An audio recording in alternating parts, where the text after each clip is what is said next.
KB's unemployed sheet. He's unemployed and didn't know what to do, so he started a shame.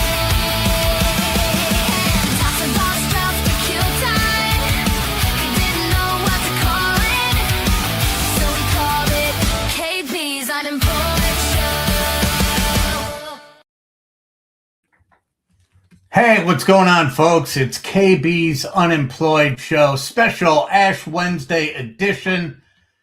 I am KB, former Reformed altar boy. And I am, as you can see, I have done my duty as a Catholic, if you will. And I do have my ashes. Now, okay, I'm going to come clean on this. First of all, the ashes on Ash Wednesday, as I have remarked, this is the I voted sticker for Catholics, right? You don't, as long as you got this, people know that you did your duty. And so I've got the ashes on the forehead. Now, Sue teaches at a parochial school. So in doing so, she always has to go to church. Now, I'm not saying I'm not a church-going person. Really not. But she goes to church, and she doesn't miss any of the holy days of obligation and all that other stuff that is happening there. I tend to. But this is an instance that with Ash Wednesday, now I'm home and she's like, are you going to go to church? You're going to go to Ash Wednesday? Yeah, I'm going to go to Ash Wednesday. And first of all, the other thing is she doesn't watch this show at all. Why don't we get a microphone over here to be a lot better? She doesn't watch the show at all. So she doesn't know what exactly is going on here with this whole situation. But I've got ashes on my forehead, or as far as she knows. And what I did was I just went back to my childhood when I would skip out of church. And there are a couple things that I would do, but I was, a lot of it, I was an altar boy. I was an altar boy during my formative years when I was at St. Mary's Parochial School. So I did a lot of altar boying, if you will. And don't jump to the conclusion of what everyone is going to jump to. It wasn't like that at all. But spent a lot of time, at the church, spent a lot of time being an altar boy. To the point where my mom has actually said they were concerned that I was going to actually become a priest at some point. I think the day that I end up in the priesthood is the day that all of organized religion probably comes to a screeching halt. But in terms of Ash Wednesday and skipping out of church, I used to skip out of church quite a bit. Now, the church that I went to was down an alley to my backyard. And I could go down the alley and I would go right to church, and I could go in the back door of the church. Well, if I went around to the front door of the church was only about 400 yards from my buddy Craig's house. So I could go and make it look as if I was going to church, go down the alley, and then I go by the side of the church and go in the back door of the church. Then you sneak up the stairs and you pop your head in quick and grab a bulletin and leave.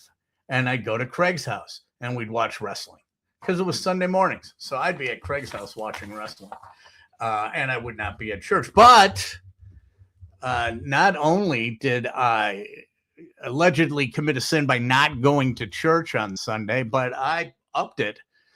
I plussed it up by taking a bulletin and lying about being at church, because the church bulletin is your receipt. Just like when you go back and you're trying to return a product, the church bulletin is the receipt. Nope, went to church, I got this. So it's the same thing with the Ash Wednesday ashes. Now, I did not get out to go to church because, to be perfectly honest with you, I didn't really want to feel like sitting through on a Wednesday. I don't want to sit through a whole Ash Wednesday mass, if you will. I know down at Hazing down at Marquette on Ash Wednesday, I used to pop in all the time because they would do right after my class.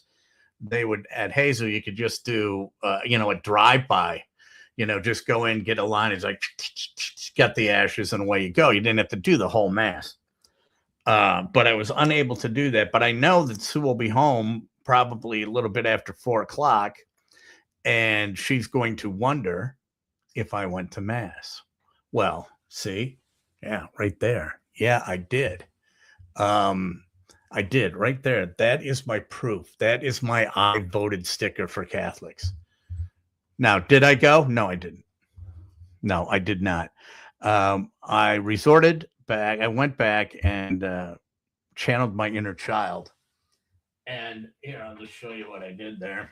Got a candle here, right? Just looks like a, regular old Bed Bath and Beyond or Bath and Body Works or whatever the hell is it, just a regular old candle. But the candle is very important because inside the candle, you got the wick. And if you touch the wick after you let it burn for a little bit and you touch the wick, and if you look really close here, what you get is you get a lot of ash. So this morning, I'm like, I'm not going to go to church. What are you going to do? I'm going to light a candle. Light a candle. Got the ash with the thumb on the top. I'm golden.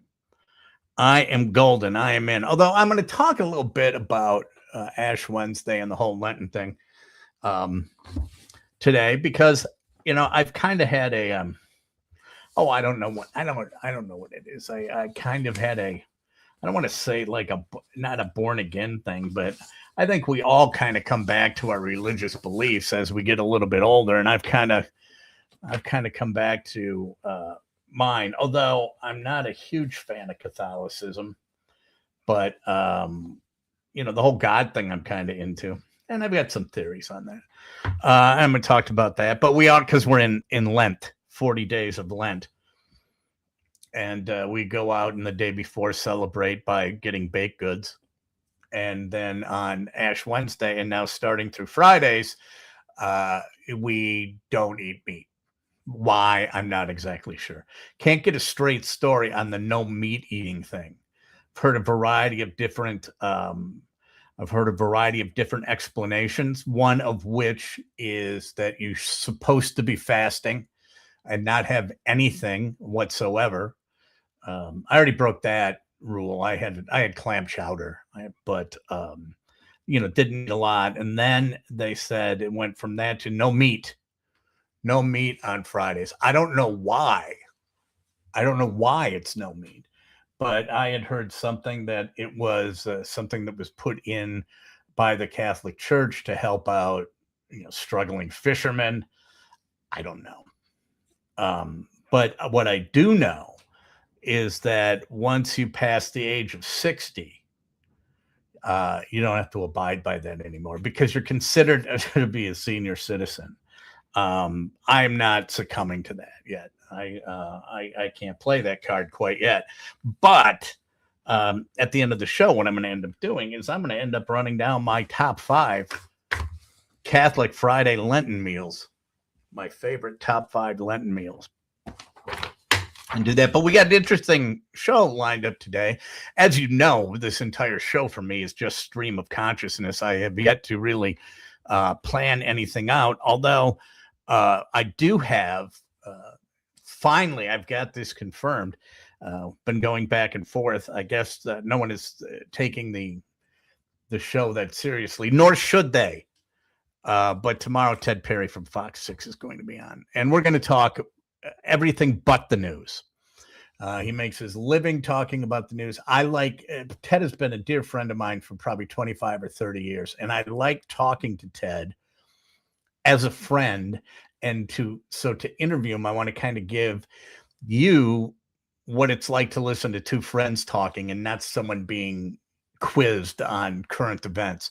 But Ted's an interesting cat.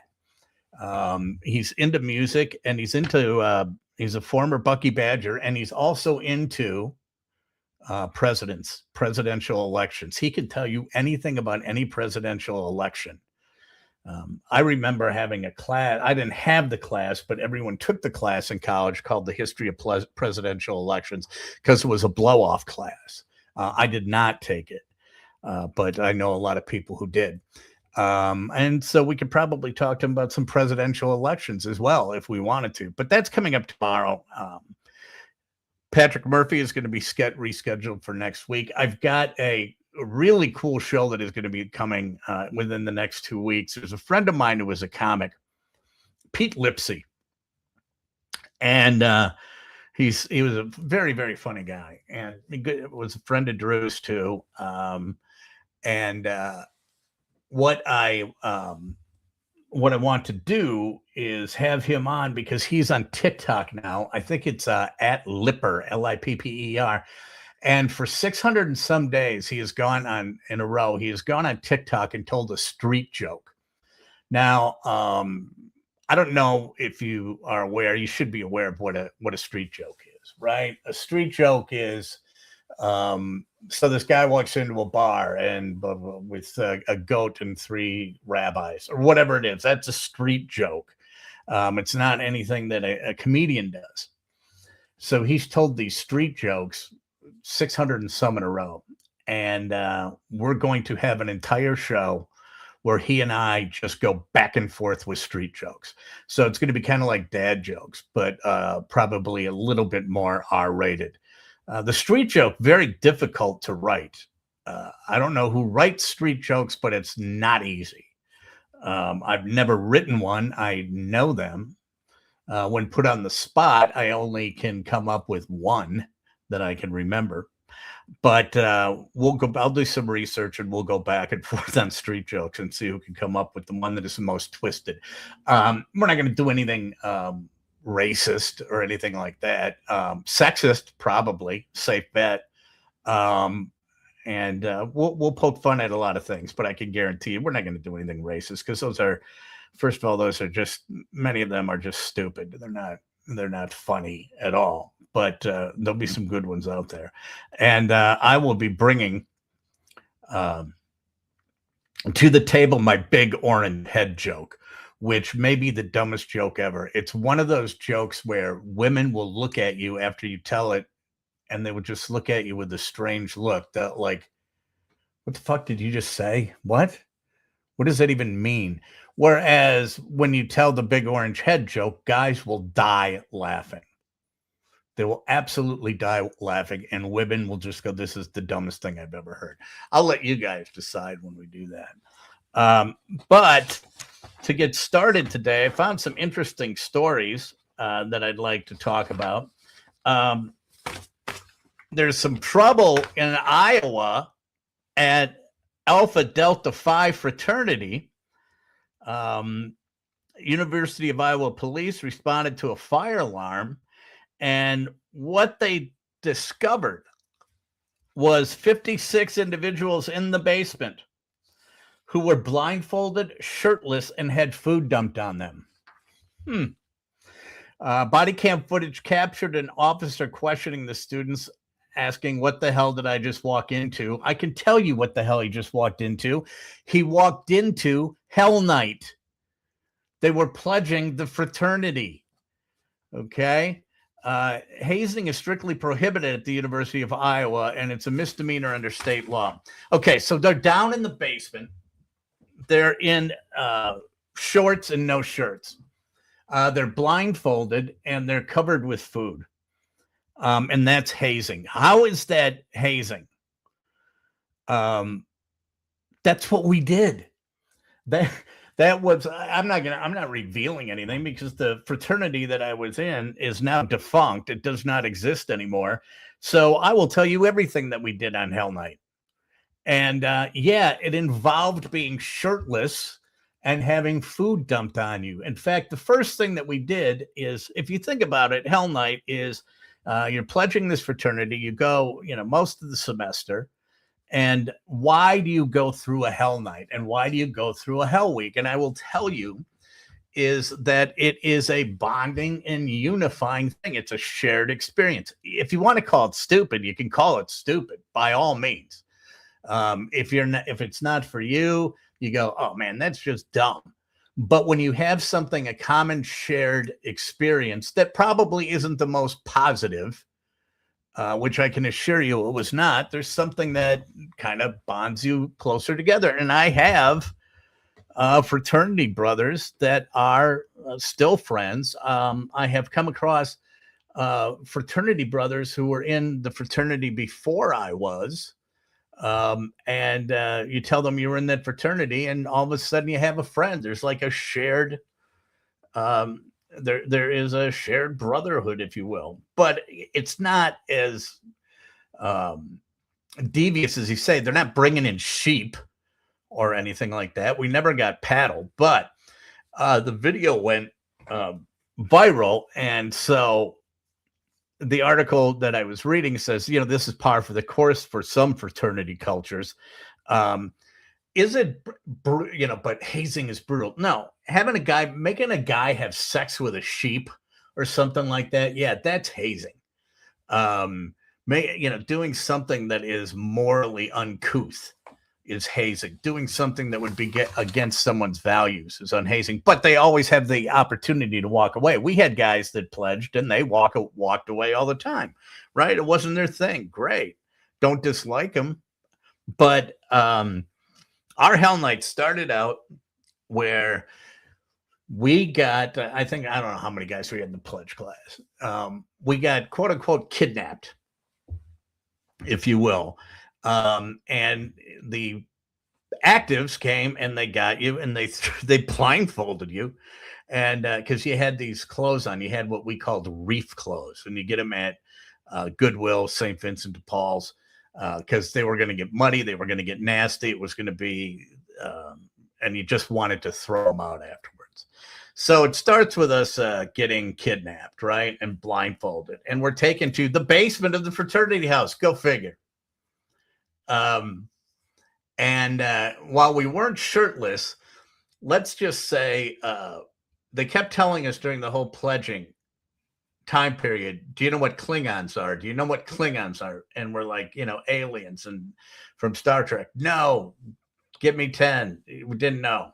Well, we found out what Klingons were on Hell Night. So the first thing they do, we're down in the basement, and it is molasses, maple syrup, and cornflakes. Those three things right there. Very first part. Now, we knew we were going to go around the clock. We were probably not going to be, released to be into the fraternity until about 8 a.m. the next morning. So we got 12 hours to go. So it is molasses, maple syrup, and cornflakes. And it's right down the front of the pants and right down the back of the pants. So now you've got 12 hours of food being dropped on you, and you knew exactly what a Klingon was. So when I saw this, it's like food poured on them. I'm like, oh, it must be just starting. Now, it didn't get any worse than that. It was a lot of driving around aimlessly and showing up at places and not knowing where you were. It was so long ago, I really don't remember a lot of it. But when I look at that and I'm just like, come on, you've all turned into a bunch of pussies, right? That is not hazing, okay, at all. I do not consider that remotely bad. But you know what? Some people do, and it's not necessary. And I'm saying, okay, if you don't want to have molasses and maple syrup and cornflakes dumped down your pants and have to sit in it for 12 hours, then don't pledge the fraternity. It's plain and simple. But if that doesn't bother you, you're going to have friends for life that'll be there to back you up whenever you need them. Kind of the way that it works. My son went through... he went to a Jesuit high school, and they had freshman retreat, and they had Kairos. Kairos, I don't know what happened on Kairos, but there is a shared relationship there that bonds you together forever. And the people that come out and bitch about this are the people that don't understand and they don't know. Because by and large, it's not the people that go through it that come out and bitch. It's an observer from the other side, at which point you just go, just shut up. Just shut up. Don't worry about it. Didn't happen to you. I'm okay with it. Move on. So, former UFC champion Ronda Rousey at the age of 39 is going to be coming out of retirement to fight again. That is all we've been waiting for, is to have another MMA, female MMA Champions League. She's going to fight Gina Carano on May 16th. Ronda Rousey is 39. Gina Carano is 43. Now, if you don't know who she is, she was in Deadpool, but she was also in the very first season of The Mandalorian. And she's got kind of black hair. She's not bad looking. She's pretty good looking. So they are going out. They are going to fight. The Ronda Rousey has been retired, forget this, for 10 years. And now you're going to just hop back into the MMA ring? I don't think so. I don't think that makes no sense to me. I don't like, personally, I don't like women's fighting. I don't like women's MMA. I know some guys are into it, the whole cat fight thing and everything, but I just find it to be, call me sexist, I guess, but I just find it to be brutal. And I wonder if, you could settle this whole, debate now if you wanted to. I gotta do this. I gotta plug in my camera, otherwise we're gonna lose that bad boy.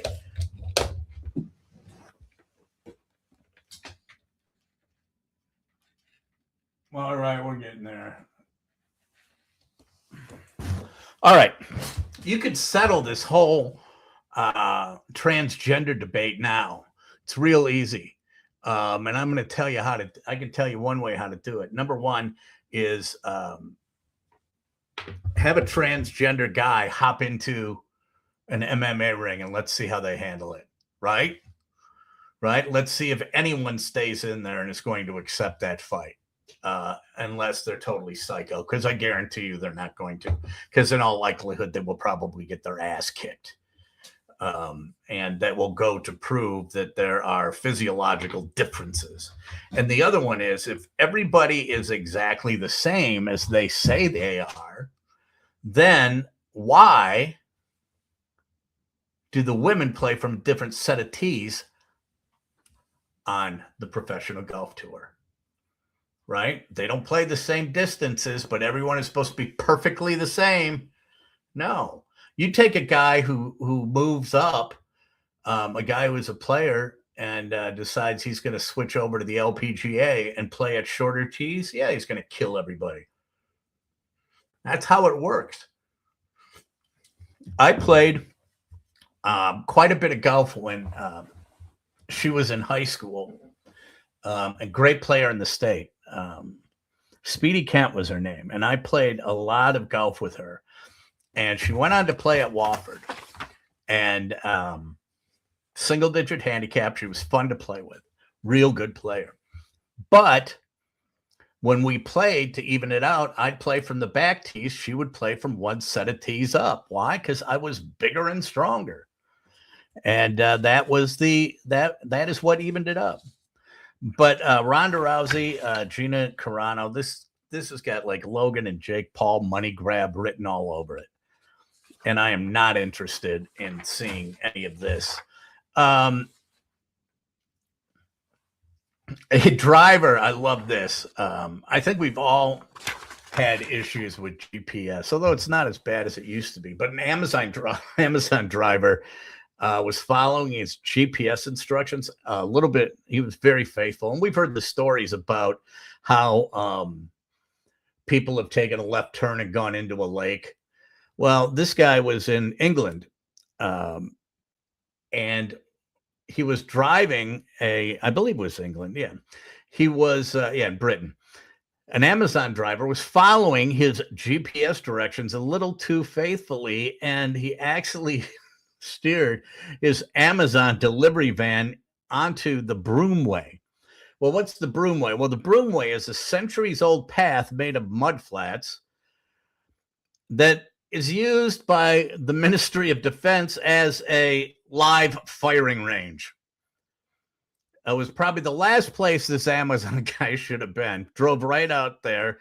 And then the van, because they were on mud flats, became stuck. So he is trying to deliver somebody's package, drives into a firing range, gets stuck in the mud. And the Coast Guard was the ones that they had to come out and rescue him. The van was eventually recovered. The driver is safe, but turned right into the middle of a military firing range. And one, I saw this too, and I'll chime in. Barack Obama was on No Lie with Brian Cohen, and it's an interview show. It's a podcast interview show, which I'm going to go out right now. I'm going to say this right now. In 2028,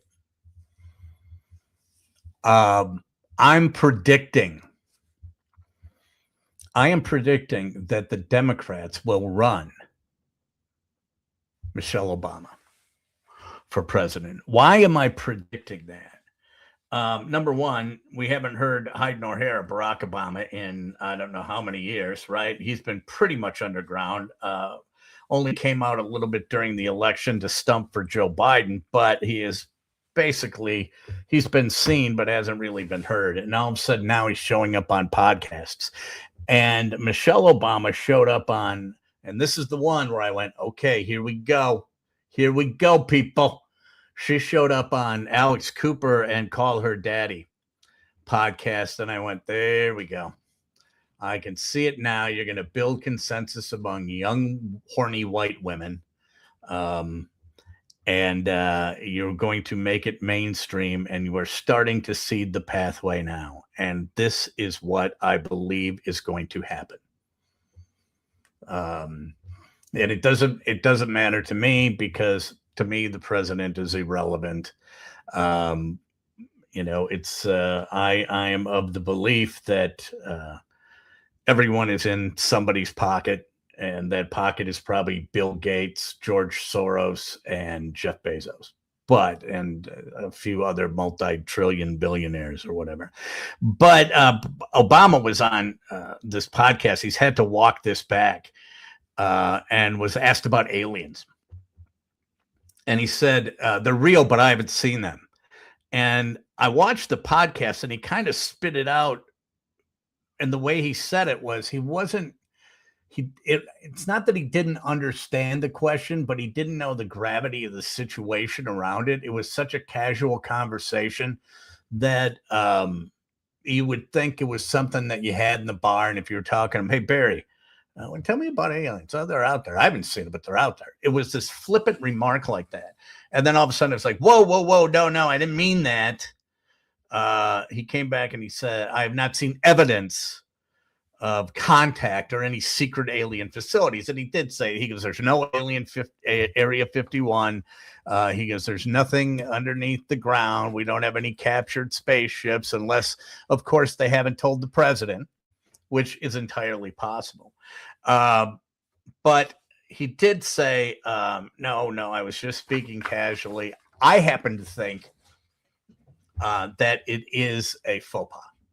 And I'm going to give you this reason, and a very, very simple reason. I like to break things down to a concept which is known as Occam's razor, which is the very simplest explanation for something may in fact be the correct information or the correct explanation.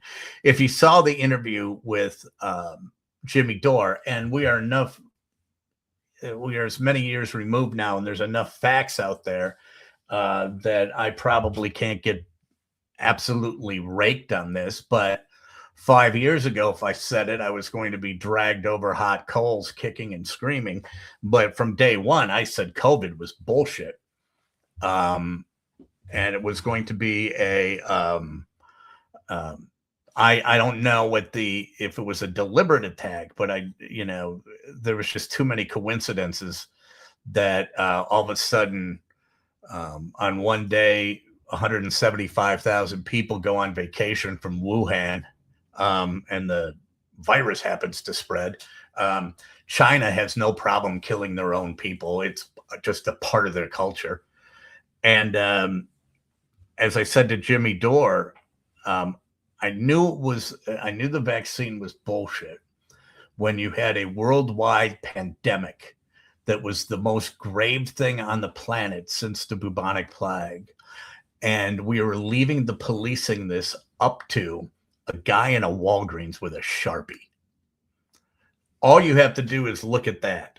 All you have to do is look at that, and you know that you go, okay, we are far too advanced for that. So it brings me to the alien thing. Occam's razor. This is my logic. This is why I think there are aliens. Now, I have not gone and said they are walking among us. Okay. It's just a simple assumption. And my simple assumption is this. Take a look around, and are we really that arrogant to believe that we are the highest form of life in a galaxy? This is it. This is as good as it gets. Right here. People, that's it. We're the smartest. We are the most advanced, okay, in the entire galaxy. What I always love when they start talking about this, they go, like they go up to Mars, and they go, oh, found evidence of water on Mars. It can sustain life. Well, that's assuming that aliens need water to sustain life. Okay, that's maybe they don't. Maybe they live on clay. Maybe they need, I don't know, but humans need water. That doesn't mean aliens do. So I am of the belief that there are aliens out there. There has to be. Maybe they're just not messing with us. Okay. I thought Neil deGrasse Tyson had a great line about it. He said, if you have like an orangutan, right? Their DNA makeup is the closest to a human's. At like it's like 99.94%. The DNA is the same. It's that 0.6%, right, that throws everything off. And he said, if you think about it, he goes, what if alien DNA was only 0.6% more advanced than human DNA? Just like human DNA is 0.6% different than orangutan DNA. He goes, so if you follow that logic, he goes, we go to zoos and just look at orangutans and not even think anything of it. Oh, look at that. Blah, blah, blah. He goes, how do we know the aliens aren't doing the same thing? So to us, we are orangutans to the aliens, right? We are their monkeys. We are their, wow, they're almost just like us, but they're not. So that's kind of where I'm going with that. So are there aliens? Yeah, I think there are aliens. Yes, I do. Are they mean? Are they evil? Do we need Bill Pullman to make a big speech? No. But Jeff Goldblum, is he going to be around? No, I don't think so. But I happen to believe there are aliens. Now, it is day 60 something. No, day 70, 71 of my unemployment. And there we go, Marlo. My alien take is what I've been saying for years. I'm going to put that up there on the aliens are likely rolling up the windows of their spacecrafts as they pass Earth. We are a planet of morons with few exceptions. Yes, Marlo, that is true. I agree with that wholeheartedly. But now, okay, we're at day 70 something, somewhere around there. I just stopped counting. I know that this is my life from here on forward. So how long the show will last, I don't know. But if you know anyone help me get subscribers. And I'm not opposed to begging. Simply because if I can get some subscribers and get some views, I can make a little walking around money. But so day 70, and then I found yesterday I had the story about the woman who got passed over for the promotion and was asked by her boss to train the person who was half of her age and they were paying less and new. Train her for the job that she was supposed to get. And so I came up with there is one more story here that came up, and it was written from the perspective of the Gen Zer, which I had to laugh about because the things are important to people that are, and I would tell students this, and it was really a life hack. They didn't get it because everyone feels that they're being slighted somehow, and they're being slighted, they're being screwed over, their rights are being violated, blah blah blah blah blah. So this article was written from the perspective, and it was very, I guess you could say, leaning into the feelings of the Gen Zers. Happy Ash Wednesday, KB. See right there, I got my. If you were here earlier, then you know the story behind the ash. If you're not, just go back and check it. Well, anyway, so it was written as being very sympathetic to the Gen Zer, and the title was to see if it was something to the effect of your boss's response to these questions will indicate if this is a good place to work. Okay. And I looked at some of these questions and I just had to laugh my ass off.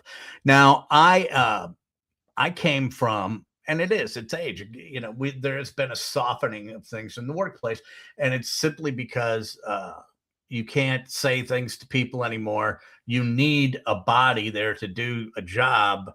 And, people get so triggered so easily, then you end up succumbing to their beliefs or you worry about them. And the balance of power has flipped.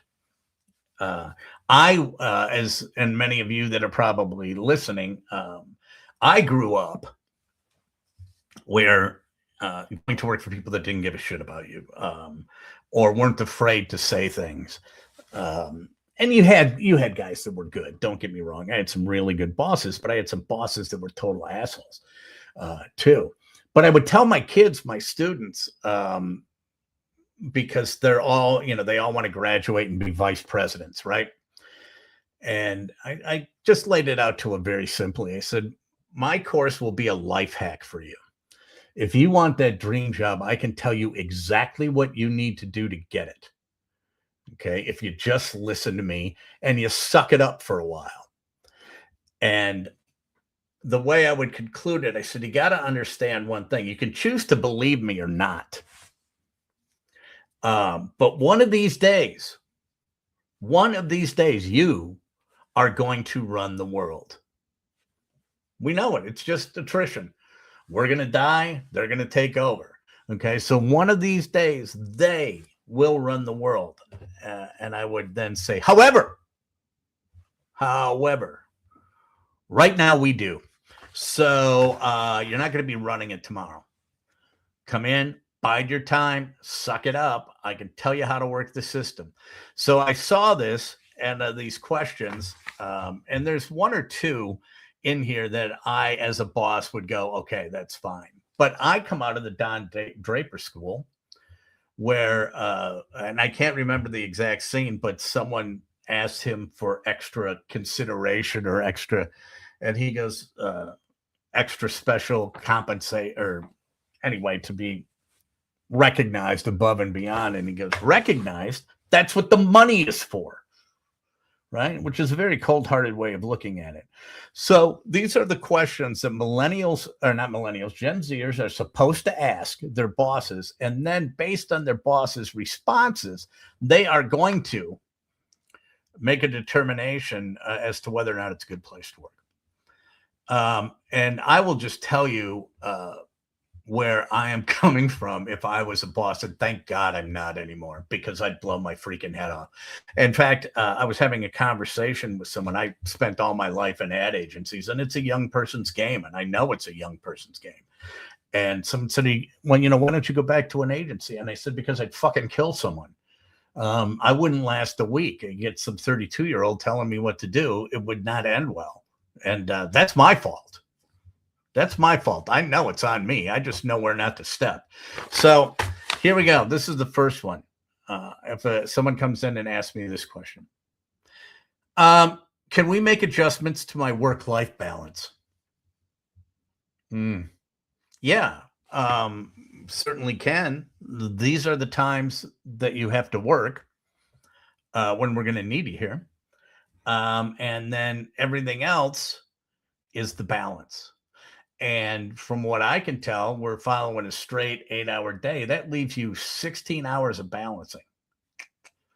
Yeah, why don't you just suck it up for a little bit there, Buttercup. This one is vitally important. This one I don't mess with at all. Although there would be some exploration in a very legal sense, but coming in as I need some time off for my mental health.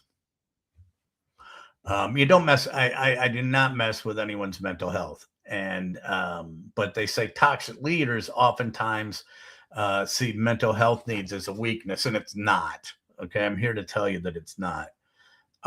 What is a weakness is when something might get a little bit tough, and then it's like, I can't do this anymore because of my mental health. No, you can. You just don't know how to push past anything. But true mental health problems you don't mess with. Or health situations with any of my employees. And you get a pretty good sense of when they're jerking you around. But there were 3 things that I wouldn't mess with. And another one is a question that shows up later. I need to leave on time today due to a family obligation. That was one of them. Family obligations, mental health, or health in general. If someone came to me that was working for me and needed time off for that, right? My response immediately was go. I didn't mess with it. And the reason that I didn't mess with it is quite simply, if there really is a mental health crisis, you have to take care of you. Otherwise, there may not be a you to take care of your clients. Number 2, our generation thought it was some sort of we were some sort of a martyr when we would come to work sick. Look at this. I'm gutting it out, man. Yeah, well, you get everybody else in the office sick. So now we're down 6 people instead of 1. Stay home.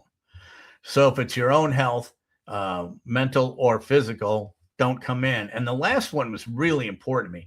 It's I need to leave on time due to a family obligation. And this is one thing that I would immediately say, go. And my argument is this. I had a son who played sports, but people have sons, daughters that play sports, or they may be doing something else. They may be having a recital. They may, whatever the case may be. But I'm going to use sports, for example. If someone came to me and said, hey, can I leave? My son's got a little league game at 4:00. And I really want to see him play. Absolutely, you can go. Absolutely. I mean, providing you're not up against a hard deadline and the whole world isn't going to fall apart. But, all things considered, absolutely, I want you to go and watch your kid. And my reasoning was quite simply this. Your child may only hit, and I'll use a boy, for example, or a girl playing softball. Your child may only hit 1 home run in their entire life. May only hit 1. And I'm not going to be the reason you didn't get to see it, you know, and share in that moment. Some stuff is more important than work. However, let's go to the ones that are not more important. Someone comes in and says, "Can we discuss my salary?" Yes, we can. We certainly can at your next review. And you never go in and ask to discuss your salary and follow it up with this question. "I feel overwhelmed with my workload. Can we discuss a solution?" Yeah, work harder. That's what someone would have told me. Yeah, stay later, work harder. I learned this I learned this the hard way. And it's a great story. I think it is. And it's a good indicator of making a mistake and then not making it again. I was working in Chicago, and I was working with another woman on pulling together a strategy to pitch an airline. And I think it was an airline. And she and I worked together, and everybody hated her.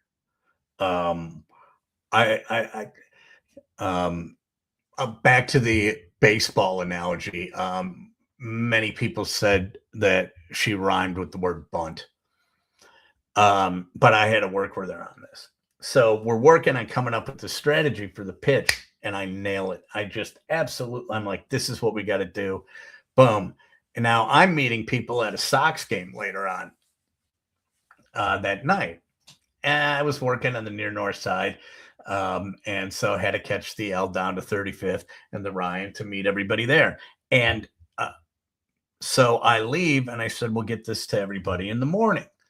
I go to the ball game. I come in the next morning, and there's a document about this thick that's typed up and on everybody on the team's chair. And it's 80%. It's like all my thinking. But I'm CC'd on it, and it's under her signature. So she took everything that we worked on, put it under her name, and gave it to everybody. Now you know why everyone thought she's a bunt. So I'm pissed. So I go into the president's office, and I'm like, put it down. I go, this is bullshit. I said, I worked on this. This is my thinking. She put it out under her name. Everyone thinks that it's her thinking. It's not. It's mine. And he looked at me and he said, well, then why didn't you write it up? And I was angry, so I just quickly responded, and I said, because I was meeting people at the Sox game, and all he did is he said, hey, maybe you shouldn't have gone to the Sox game. Maybe she was right. And I never did anything like that again. We don't do that to kids now. We just simply don't. This is another one I like. I was promised a promotion, but it hasn't happened yet. Yeah, okay. Well, just write it out there. Bucky, just take it easy. We'll see. I need support to meet expectations. Oh, so you need somebody. Okay. I didn't know that you needed an assistant. So I tell you what, we can get you assistant, but you're going to have to either give up that salary increase or maybe some work-life balance. But I just had to laugh when I saw that because I thought that was incredibly hysterical. But back to Ash Wednesday. It's Ash Wednesday. Yeah, I lied to my wife. I have ashes on my head. But it is, I have kind of over the last several months, and it doesn't actually have to do with me losing my job, although as you get older, you start analyzing, what is faith and all of that. And to be perfectly honest with you, I don't get into, I don't know what, I don't get into the specifics of God, right? Because I think in discussions like that you have people that if you talk about creationism, and Darwinism, right? There's no reason why both of them couldn't existed. But if you talk about God created the earth and everyone in 7 days, that everyone sits back and thinks that, oh, it's like this entity up there that went, okay, we're going to put you there, and there's some elephants and da da da da da. And it's not really that way. I mean, it's pretty figurative. The Bible was written by 1,500 different people, right? So there was some editing. But you get into these discussions sometimes about, is there a God? It's a pretty damn good story. Okay. Especially the New Testament is really a good story. The Old Testament, God was a bastard. He didn't mess around, right? You get there, he was smoting people left and right.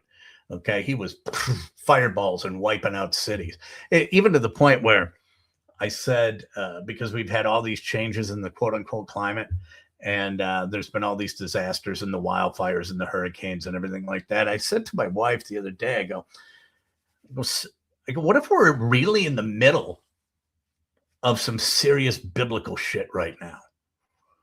Because when we hear the stories of, like, let's say Noah and the ark and God destroyed the earth to get rid of everybody, right? It didn't necessarily happen on a weekend, right? It could have been over a 70, 80-year period. Who knows?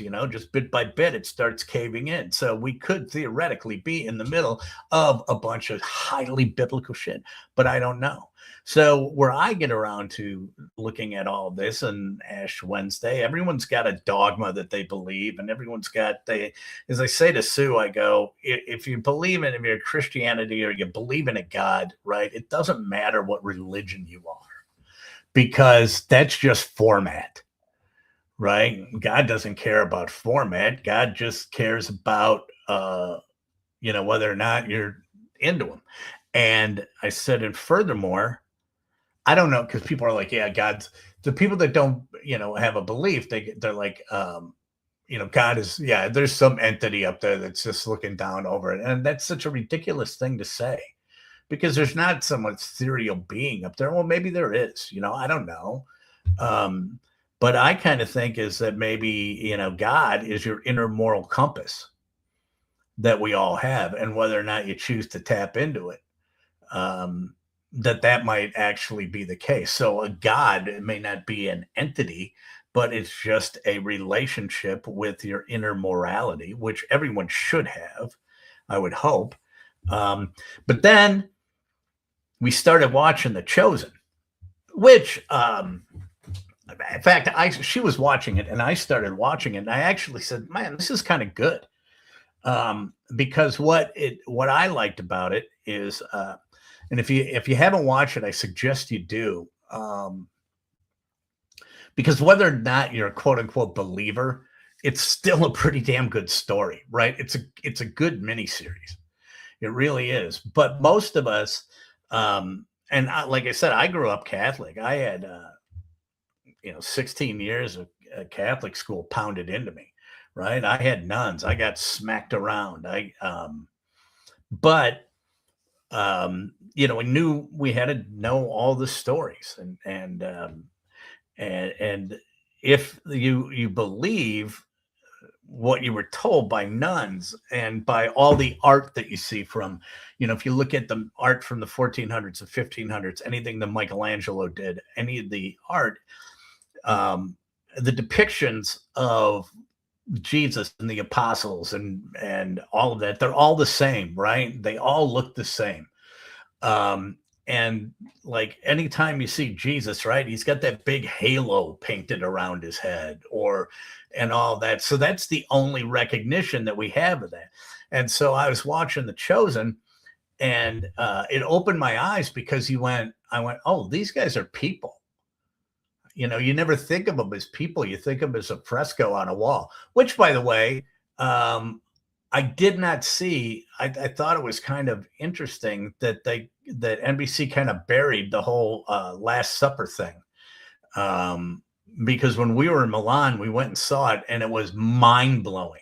There were two things in Italy that I had no idea we see that Last Supper painting. And not only is the backstory and the war and everything on it amazing, but the only time we've ever seen the Last Supper, right, is you see the long picture.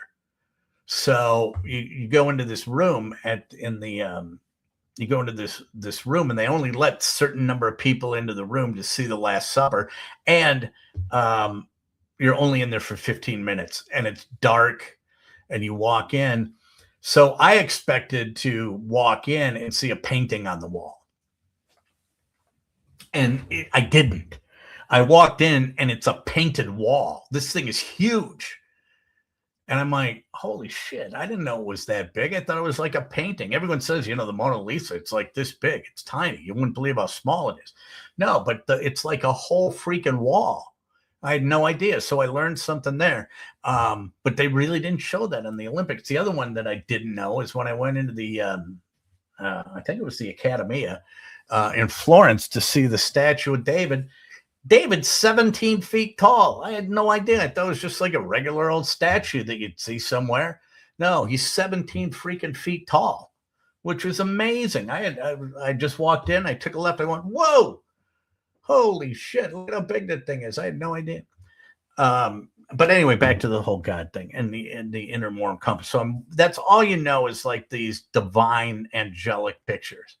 So as I'm watching The Chosen, I realized that these guys are all guys, right? And they dive into the fact that the guy who played Simon Peter was having marital difficulties with his wife, and they were fighting all the time. And Matthew and my wife and I get in discussions. Matthew is this quirky guy, and it kind of dawned on me. It's like, yeah, these guys were all just regular people, right? And but they weren't walking around with the big halos around them. And the other thing that I noticed about it is and my wife didn't like this, but it's the truth. The casting, whoever cast the woman to play Mary Magdalene, man, nailed it. Man, I'm sorry, Mary Magdalene is kind of hot she's got some game. She's spitting some pretty good game in this series. Not gonna lie. I kind of look at it and I'm going, need some more Mary Magdalene scenes there. And not the prostitute possessed by the devil Mary Magdalene scenes when she cleaned up her act. It was pretty good. But so, anyway, I had gone through all of the altar boy stuff. And Lent, to me, was like, it was something that you went through. You didn't even, and I'm not going to get into what it means or anything like that because it doesn't matter. Because at the age of 12 and 10, 11, 12, when I was an altar boy, Lent meant one thing. The masses were going to be really freaking long. These were going to be masses from hell. Well, not from hell. I guess that's probably the wrong thing to say. But these were going to be really super long masses. And, you got your Holy Thursday Mass, and there's some feet washing, and they go through the whole Last Supper. Then you get Good Friday, and they had they go through the Passion, and then Holy Saturday and the Vigil. Holy Saturday is the one that just dragged, right? I'm the guy. If I go to Mass, it's like one verse, one chorus, get the hell out, right? I'm not into the whole, continuing singing, doing every single verse of a song. Right. That's just the people that are in the choir that don't get to sing anywhere else. So this is the only place they sing because they're really not that good. But that's what, Lent truly meant to me was, we got long masses going here. And now that's what we are going to enter into. And I'm entering in a very good way because I have already, I'm living a lie with my ashes that came from the wick of a candle. Here, another thing. I want to send a birthday because I want to talk about this because this is one of the highlights of my radio career. I'm going to send a birthday a wish out, and I can't believe the dude is this old. Okay, I cannot believe he is this old. So when I first saw this band, he would have been 30. seems like ancient, but Dennis DeYoung of Styx is 79 years old today. 79 years old, Dennis DeYoung. But one of the highlights, and I'm going to play this for you because I dug it up and I found it. One of the highlights of my life was I told Dennis DeYoung face to face that he was singing Come Sail Away the wrong way. I had the balls to tell him that. And it ended up being a really funny story and was on the morning show on KLH. And I do have the tape, but I'm going to play it for you in a second. Not the whole thing, because he comes into the studio one morning and he's got a keyboard. And this is another one of those surreal moments where Styx might have been the first concert I ever saw at Lincoln County Fairgrounds in Merrill.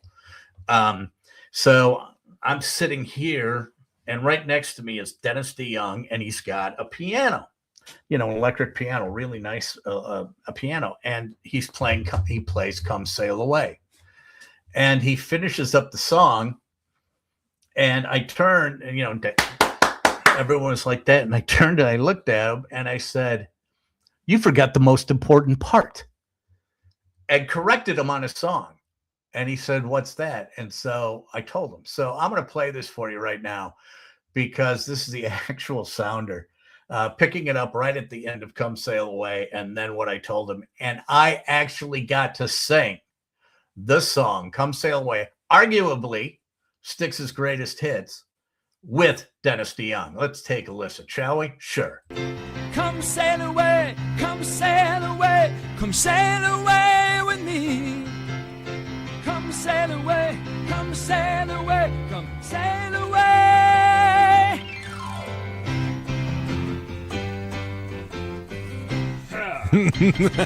Very nice. You forgot my favorite part of the song, though. Which part? Lads. I was going to do it. I love that part. On this live thing, you got to hear it. It is so... I did it so badly, and it's captured on this live CD. Did you go back? I made such a thing out of lads on this one. I went, what did I do that for? Yeah. I love that part. I think I actually said lads and lassies. And I don't know why, because I'm Italian. I'm from the South Side. I never knew any lad or lassie. Although South Side, there was a lot of Irish down there. Come on, Kev. Come on, Kev. You do it. I'll just add the lads. I thought that they were angels, but to my surprise, we climbed aboard the starship. High note. We headed for the sky, singing, "Come sail away, come sail away, come sail away with me, Lads. That's it. So there you have it. That was one of my favorite things ever. To look at the guy who wrote the song, go, dude, man, you didn't say lads, which is the biggest joke. It's like, to me, it's like the most obnoxious point of the song. But today I'm going to do quickly, right, and finish up here, as I always do, with my, what color is this? Oops, I almost violated my agreement. What color is the sky on your planet story? And this one is awesome because it comes from a village in China, and we've seen that they're going to start. Some people are doing drone deliveries, and the drone is becoming, they're going to be flying all over the place. The drone in the Olympics now has become a lightning rod, a divisive thing. And so in China, a farmer attempted to transport, a live pig using a drone, lifting it from a mountainside village. He attached the pig net to a drone and then started flying the drone. And if you don't believe me, right there's the picture. There is the pig. He is flying the pig with a drone. And during the flight, and as you can see right here, you see what that is? Yeah, he hit a power line and became tangled in it. Sparks erupted. The drone hung from the cables. The emergency crews had to shut down the electrical grid. the whole grid. The entire village was plunged into darkness. Electricity was cut off for 10 hours. Power was only restored after technicians removed the drone and repaired the damaged lines. So they said, be responsible flying drones and never attach a pig to your drone. I do not know whether or not the pig was killed. I have no idea. The article did not say whether or not the pig was dead. But to the farmer who decided to attach a live pig to a drone and fly it to safety, all I can say is, what color is the sky on your planet? And so finally, we're going to wrap up this episode of KB's Unemployed show. Still unemployed, by the way. Although I did just get my employer ID number from Aaron Hills. Sorry, getting on. And since it is Lent, my top 5 today, I had to make our Lenten Wednesday meal because this is the only Wednesday they are supposed to absolve from eating meat. So I made homemade macaroni and cheese. Now I'm going to see how Sue likes it because I made Asiago Parmesan garlic mac and cheese. And then there's you get your cheddar and stuff in there too, but we'll see how she likes it. I'm guessing that she's not going to because she doesn't like anything I make. So she wants me to cook more, but I'm bad. So what I'm going to do is I am going to run down my top 5 Friday Lenten meals. And we're going to start off at number 5. And number 5 is what I had for lunch, a nice hearty bowl of clam chowder. I like a good clam chowder. And to be perfectly honest with you, clam chowder around here is not that good. You have to go to the East Coast. You have to go to New England. That's why it was named after the area, for God's sakes. That's why they call it New England clam chowder. But a clam chowder comes in at number 5. At number 4 is poor man's lobster. Or baked fish. Basically, on Fridays, you get your baked fish. If you're on a diet, get a little lemon there, some broccoli. I notice they don't have any fries, which is stupid. It's like, no, you just get the baked fish. You eat the mayonnaise coleslaw. You eat the fries. You eat the rye bread. Okay, you're cutting about, 60 calories off the meal. So don't worry about it. So at number 4 is baked fish. At number 3 is perch. The perch fry, the good perch fry. Now, perch is an occasional one for me. And I know even growing up in the North Woods, I am not a huge fan of freshwater fish. I know people just rave over bluegill and walleye and everything like that. And it's just not my scene. Right. But I like some nice perch, some nice little finger sized perches there. And again, you got your coleslaw and your French fries. Coming in at number 2 is, you guessed it, the fish fry. Okay, but this is your traditional, right? You got your beer battered cod there, and you got your creamy coleslaw, you got your tartar sauce, your fries, your marble rye bread. You can substitute the potato pancake if you want. I don't mind if you want to do that.